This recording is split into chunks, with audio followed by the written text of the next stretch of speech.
So you've got an important vote in Daphne coming up tomorrow. Voters will decide whether to increase property taxes by 3 mills to support local schools. Surrounding communities have already done so by slight margins. Is there optimism Daphne will say yes? Our Baldwin County reporter Hal Sherrick joining us live with your reaction. Hal. Yeah, the city leaders are optimistic that the yes votes will prevail. Now, it will be a slight turnout, most think, because this is a special election with most of the voters coming out having strong opinions on either side of the issue. Now, Daphne city leaders have mostly stayed out of the way with this one. The city council did accept the recommendation by its educational advisory committee to request this special election.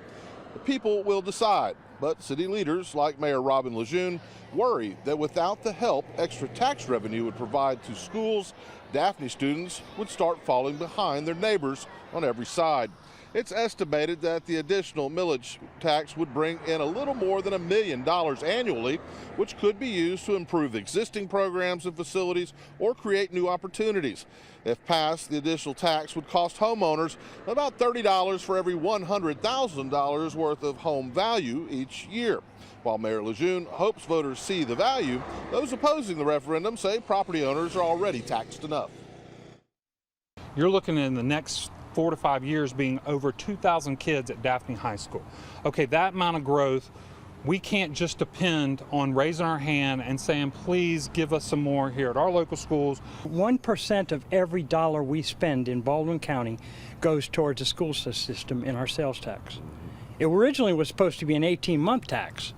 Then it turned into a permanent tax. And we're already giving in our sales tax. There has been some confusion on where folks should go to vote on this tomorrow.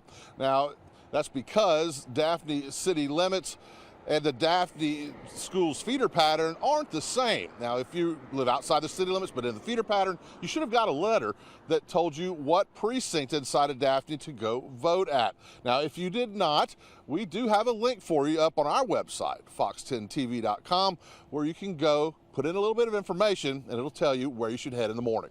Reporting live in Daphne, Hal Sherrick, Fox 10 News.